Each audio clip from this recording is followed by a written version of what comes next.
ഇറാനെതിരായ ഇസ്രായേലിൻ്റെ യുദ്ധം അവസാനിച്ചിട്ട് 2 മാസമായി. ഇപ്പോഴിതാ ഇറാൻ്റെ പ്രതിരോധ മന്ത്രി അസീസ് നാസിർസാദെ ഒരു പ്രധാന വെളിപ്പെടുത്തൽ നടത്തിയിരിക്കുന്നു. രാജ്യത്തിൻ്റെ മിസൈൽ പദ്ധതിയുടെ വ്യാപ്തിയെക്കുറിച്ചാണ് പ്രതിരോധ മന്ത്രി പറഞ്ഞത്. ഇറാന് മറ്റ് രാജ്യങ്ങളിൽ പ്രതിരോധ ആയുധ അടിസ്ഥാന സൗകര്യങ്ങളും ഫാക്ടറികളും ഉണ്ടെന്നാണ് പ്രതിരോധ മന്ത്രിയുടെ വെളിപ്പെടുത്തൽ. ഇറാൻ വളരെ കാലമായി പ്രാദേശിക സഖ്യകക്ഷികൾക്ക് മിസൈൽ സാങ്കേതികവിദ്യ കൈമാറ്റം ചെയ്യുന്നുണ്ട്. എന്നാൽ വിദേശത്ത് ആയുധ ഫാക്ടറികളുണ്ടെന്ന് ഒരു മുതിർന്ന സൈനിക കമാൻഡർ അംഗീകരിക്കുന്നത് ഇതാദ്യമായാണ്. 12 ദിവസത്തെ ഇസ്രായേലുമായുള്ള യുദ്ധത്തിന് ശേഷം ഇറാൻ്റെ സൈനിക മുൻഗണനകളിൽ മാറ്റം വരുത്തുന്നതായും നാസിർസാദെ പ്രഖ്യാപിച്ചു.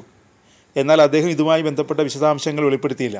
ഇസ്രായേൽ ഉദ്യോഗസ്ഥരെ പോലെ യുദ്ധത്തിൽ വിജയം അവകാശപ്പെട്ട നാസിർസാദെ ഇറാൻ്റെ മിസൈൽ പദ്ധതിയുടെ വികസനത്തിന് ഊന്നൽ നൽകുമെന്നും പ്രഖ്യാപിച്ചു.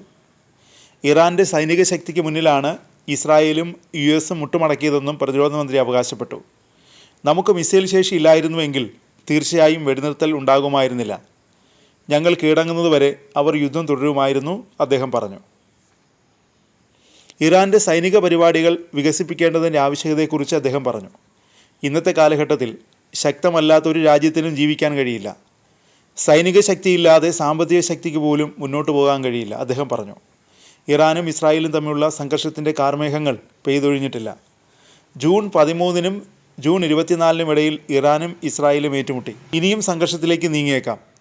ഇരുപക്ഷവും എങ്ങനെയാവും ഇനി യുദ്ധം ചെയ്യുക എന്ന വിശകലനവും നടത്തുന്നുണ്ട്. എന്നാൽ ഇറാൻ ഇസ്രായേൽ സംഘർഷം വീണ്ടും അതിൻ്റെ മുൻ രീതിയിലേക്ക് മടങ്ങാൻ സാധ്യതയുണ്ടെന്നാണ് വിദഗ്ധരുടെ വിലയിരുത്തൽ. നിഴൽ യുദ്ധം നയിക്കാനാണ് സാധ്യതയെന്നാണ് വിദഗ്ധർ പറയുന്നത്. കഴിഞ്ഞ 2 പതിറ്റാണ്ടുകളായി ഇരു രാജ്യങ്ങളും നിഴൽ യുദ്ധം തുടരുന്നുണ്ട്. ഇൻ്റലിജൻസ് പ്രവർത്തനങ്ങൾ, അട്ടിമറി, കൊലപാതകങ്ങൾ, നയതന്ത്ര സമ്മർദ്ദം, പ്രോക്സി യുദ്ധം എന്നിവ ഇനിയും തുടരുമെന്നാണ് വിലയിരുത്തൽ. 2025 ജൂൺ 13-നാണ് ദീർഘകാലത്തെ നിഴൽ യുദ്ധത്തിന് ശേഷം ഇസ്രായേൽ ഇറാന് നേരെ നേരിട്ടുള്ള ആക്രമണം നടത്തിയത്. ആഭ്യന്തര അസ്വസ്ഥതകൾ, ശക്തമായ സാമ്പത്തിക സമ്മർദ്ദം, ഉപരോധങ്ങൾ എന്നിവയിലൂടെ ഇസ്ലാമിക് റിപ്പബ്ലിക്കിനെ അസ്ഥിരപ്പെടുത്താൻ വർഷങ്ങളോളം ശ്രമിച്ചതിന് ശേഷമാണ് ഇസ്രായേൽ ഇറാനെതിരെ നേരിട്ടുള്ള സൈനിക ആക്രമണം ആരംഭിച്ചത്. ഇറാൻ്റെ ആണവ പദ്ധതിയെക്കുറിച്ചുള്ള ആശങ്കകൾ ചൂണ്ടിക്കാട്ടിയായിരുന്നു ആക്രമണം. യുദ്ധത്തിൻ്റെ ആദ്യ ദിവസങ്ങൾ ഇസ്രായേലിന് അനുകൂലമായിരുന്നു. ഇറാൻ സൈനിക അടിത്തറ വീണ്ടെടുത്തതോടെ യുദ്ധത്തിൻ്റെ ഗതി മാറാൻ തുടങ്ങി. ഇറാൻ്റെ വ്യാപകമായ മിസൈൽ ആക്രമണ തന്ത്രത്തിലെ മാറ്റങ്ങൾ, മൊസാദുമായി ബന്ധപ്പെട്ട ഗ്രൂപ്പുകളെ തുറന്നുകാട്ടിയ ആഭ്യന്തര ഇൻ്റലിജൻസ് മുന്നേറ്റങ്ങൾ എന്നിവയിലൂടെ ഇറാൻ മുന്നേറ്റം നടത്തി. ഇതോടെ ഇസ്രായേൽ വെടിനിർത്തലിന് നിർബന്ധിതരായി. 12 ദിവസത്തെ യുദ്ധം അവസാനിച്ചിട്ട് 2 മാസത്തിലേറെയായി. വീണ്ടും സംഘർഷമുണ്ടാകാനുള്ള സാധ്യത തള്ളിക്കളയാനാവില്ല.